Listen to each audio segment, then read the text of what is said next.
President Abdel Fattah El-Sisi directs continuation and intensification of efforts in key development projects.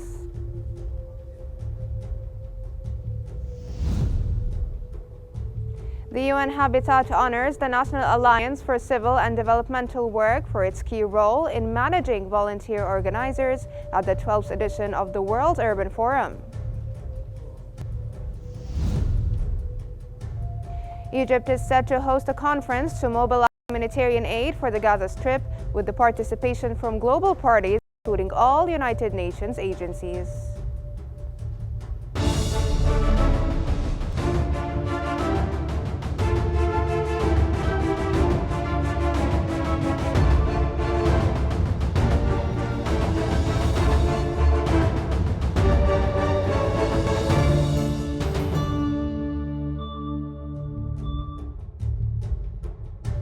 You're now watching the latest updates in Egypt on Qnews. Moving on to the latest developments.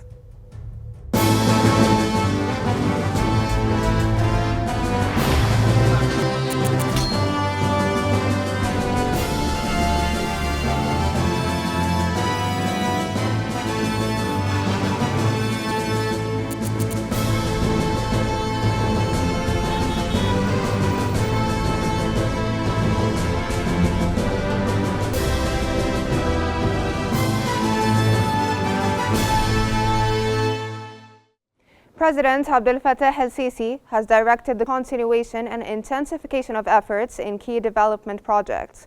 President El-Sisi was briefed on the progress of various initiatives aimed at boosting productivity, stimulating economic growth, and improving income levels. These efforts include developments in the New Valley, healthcare improvements, the expansion of remote treatment units, and advancements in the Hayat Karima Decent Life initiative.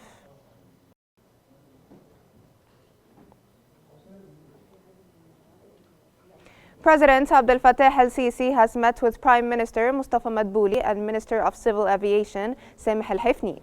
During the meeting, he was briefed on the ongoing development of the civil aviation system. The update covered air navigation, aircraft fleet, airports, and human resources. President El-Sisi directed the implementation of measures to encourage greater private sector involvement in aviation sector development. He also emphasized plans to double Cairo International Airport's capacity to 60 million passengers annually, up from 30 million, ensuring the expansion aligns with international standards.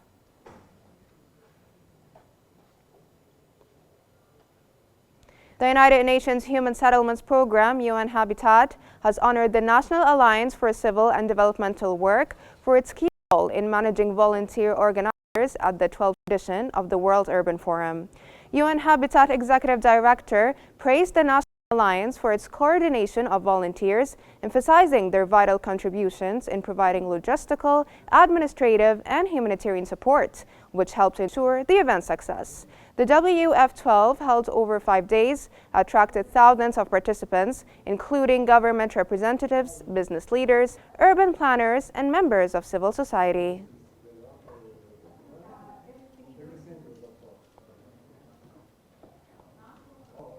Egypt will host a conference in December to mobilize humanitarian aid for the Gaza Strip, with participation from global parties, including all United Nations agencies such as UNRWA.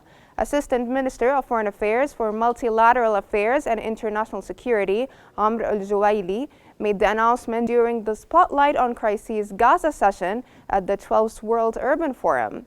Al-Juwaili emphasized that the conference would be ministerial, highlighting Egypt's dedication to addressing Arab issues, particularly the Palestinian cause.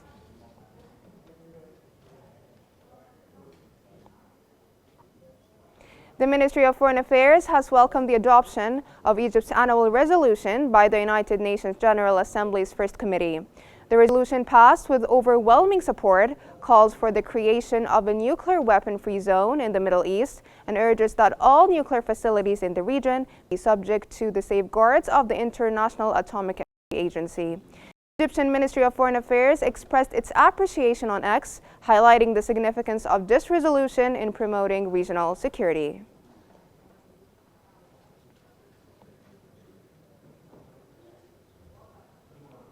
Egypt and South Africa have discussed enhancing bilateral relations and cooperation at political and economic levels.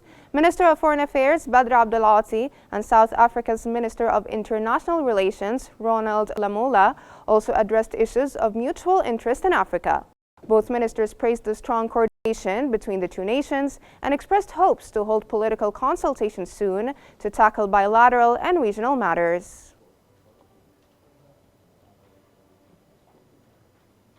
Deputy Prime Minister for Industrial Development and Minister of Industry and Transport Kamil El-Wazir and Austrian-based wood panels manufacturer Cornosopan discussed the company's plan to build a factory in Egypt. The two sides also discussed a partnership contract with the Nag Hammadi Fiber Board Company to implement a project in its factory on an area of 150,000 square meters to manufacture medium-density fiberboard wood for use in the furniture industry.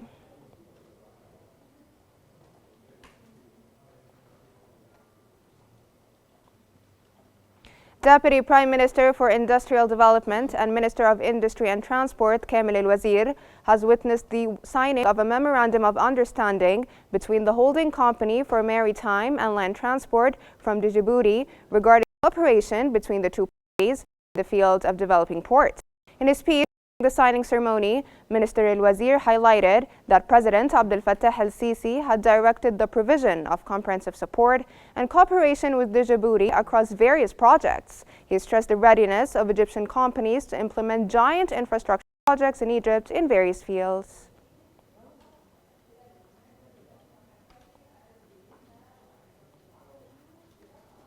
Egypt's administrative capital for urban development has signed a memorandum of understanding with the State Secretariat for New City Development and Housing of Madagascar to collaborate on building Madagascar's new capital, Tanamasuandro. This partnership will leverage Egypt's extensive expertise in designing, funding, and managing its own new administrative capital, providing Madagascar with proven methods for planning, construction, and urban management. The collaboration aims to share Egypt's urban development insights, making use of EUD's experience in large-scale infrastructure, investment attraction, and modern city planning.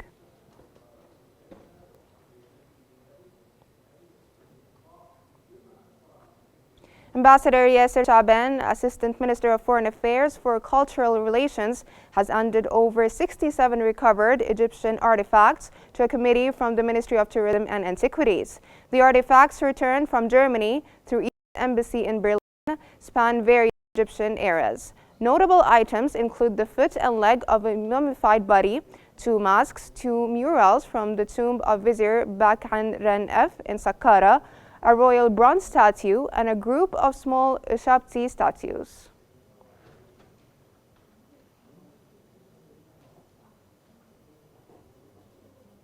Egypt has said that 42% of the planned public investments of the current fiscal year is spent on human and social development, which includes sector of education. Minister of Planning, Economic Development and International Cooperation, Rania Al-Mashar,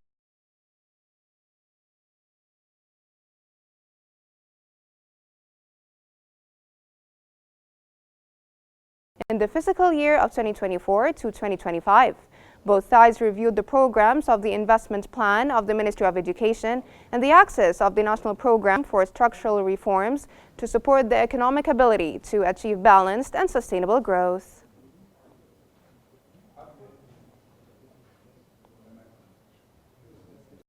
Minister of Housing El-Sharbini has stated that 203 buildings with a total of 4,872 housing units are being implemented with an advanced implementation rate for middle-income people within the presidential initiative Housing for All Egyptians in the Zahra area in 15th of May City. Minister El-Sharbini has pointed out that the presidential initiative Housing for All Egyptians reflects the state's vision to provide suitable and affordable housing, noting that the initiative contributes to enhancing social stability and reflects the state's commitment to achieving sustainable development.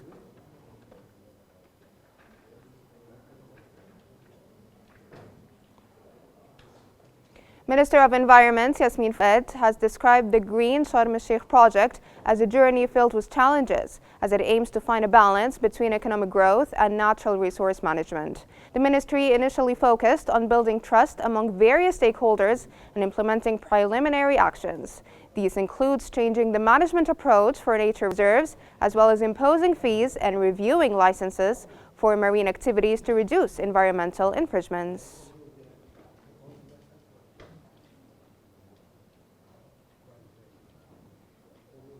The Minister of Petroleum and Mineral Resources, Karim Badawi, and the CEO of the Emirati Dragon Oil Company, Ali Rashid Al Jarwan, have witnessed the signing of a Memorandum of Understanding to cooperate in the fields of using advanced artificial intelligence applications in managing oil tanks in the company's operating areas in the Gulf of Suez. Minister Karim Badawi said that the signing the memorandum with Dragon Oil, a partner of the petroleum sector, represents an important step within the framework of the practical implementation of the ministry's work program, which aims to maximize the benefit of modern capabilities of digital transformation.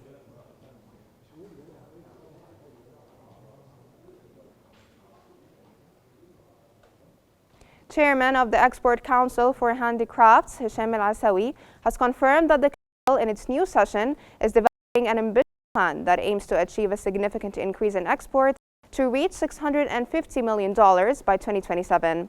Al-Asawi said that the Council has a clear plan aimed at enhancing the position of handicrafts and creativity in international markets. He pointed out that Egypt has a rich heritage and a unique civilization that must be reflected in our export figures and Egypt's global market share in the fields of handicrafts and creative industries.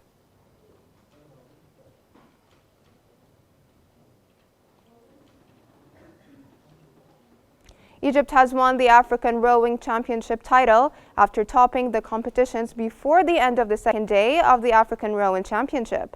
The Egyptian team has won 11 different medals in the competitions of the second day of the championship, held in Porto Marina until next Monday, with the participation of 9 African countries. Tunisia came in second place with 8 medals, and there is still one final race remaining that will not affect Egypt's victory in the championship.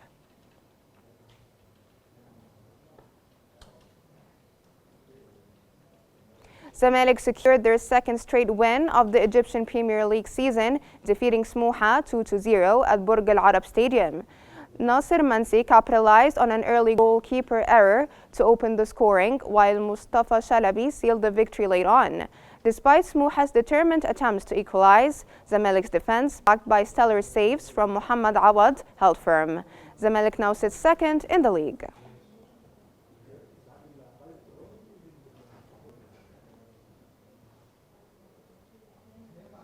Egypt is kicking off the new week with low and medium clouds gathering in different areas across the country, bringing chilly nights and mornings, as well as moderate daytime temperatures. The Egyptian Meteorological Authority forecasted dominating clouds in the northwestern coasts, gradually spread to the rest of the northern coast and northern lower Egypt. Moderate to heavy rain is likely in the north coast and southern lower Egypt, potentially extending to parts of Greater Cairo on Sunday and Monday. Strong winds are also expected in several areas of South Sinai.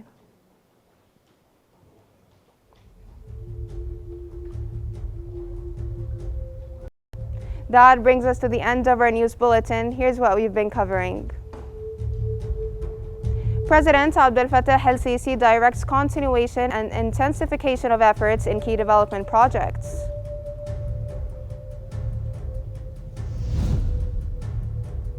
The UN Habitat honors the National Alliance for Civil and Developmental Work for its key role in managing volunteer organizers at the 12th edition of the World Urban Forum.